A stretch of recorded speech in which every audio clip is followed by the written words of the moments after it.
Գոյամարտ սերիալն իսկապես վերածվել է պայթյունի, որտեղ յուրաքանչյուր սերիա ոչ միայն զարգացում է բերում, այլ ամբողջությամբ փոխում է իրավիճակը։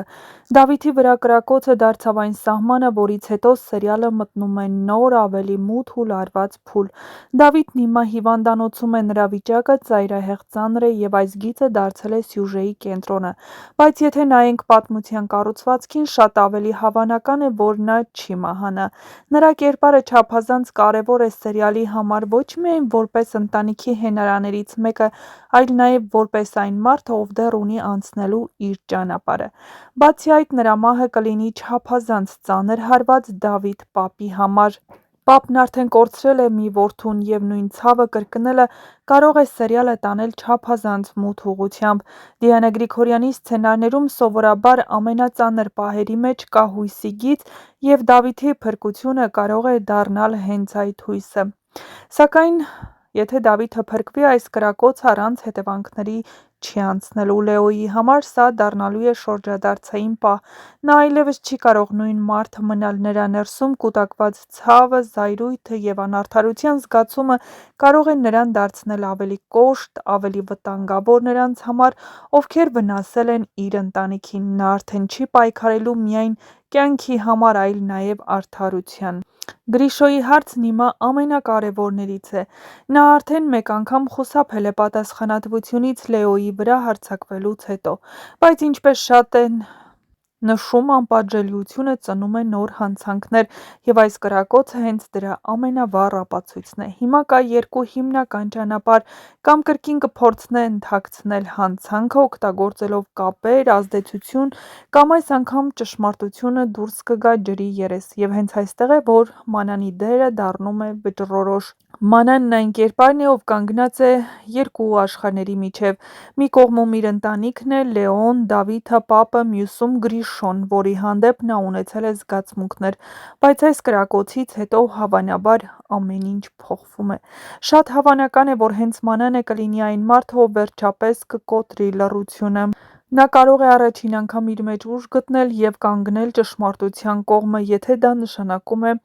գնալ Գրիշոյի դեմ։ Սա կլինի նրա կերպարի ամենամեծ աճը աղջկանից, ով սխալներ էր անում, դառնալ մարդ, ով պատասխանատվություն է կրում իր որոշումների համար։ Լեան նույնպես հայտնվելու է ծանր իրավիճակում։ Նրա եղբայրը կրակել է, նրա սիրած մարդը տառապում է դրա հետևանքներից։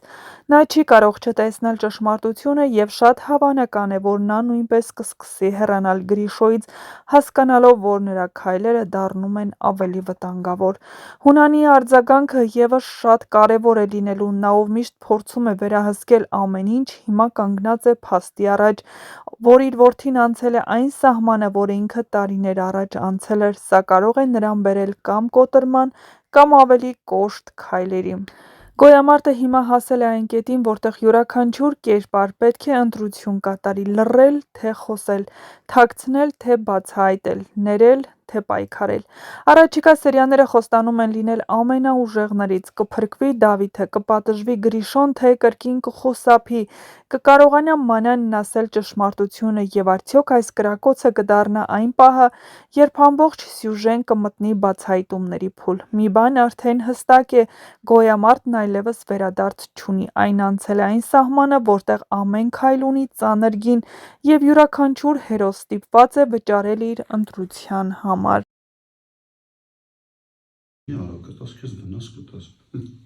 Լեո,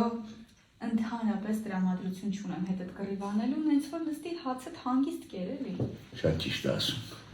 Ես ուրախությամբ հայտարարում եմ, որ ինքը շատ ճիշտ ասում։ Երեխեք գործ անում դժգոհում եք, հացասարքում դժգոհում եք, հետո Չեմ հավատում, որ այն օրն եկա, որ պապին հետս համաձայնեց։ լավ մի Սուրճս վերցրել եմ Հյուսեին պողոտայով քայլում եմ, գնում եմ դեպի նկարահանման։ Մեկ էլ մի աղջիկա գալիս, ասում է կներեք ողում ձեզ հետ նկարվել, ասում հա իհարկե կարող եք, հետո մաման մոտեցավ, այնքան լավ մարդիկ էին ու շատ գեղեցիկ, ասում բայց դուք մեղք չեք ովույ ձեռքեք, ոնց է ձեր հետ վարվում, ասում եմ այո շատ մեղք եմ, այնպես որ Էռնային պաշտպանեք, որովհետև Էռնան պաշտպանության կարիք ունի։ Հենց հիմա գնում եմ նոր սերիա, թարմ սերիա նկարելու, տեսնենք ինչեր է սպասվում մեր հերոսուհուն։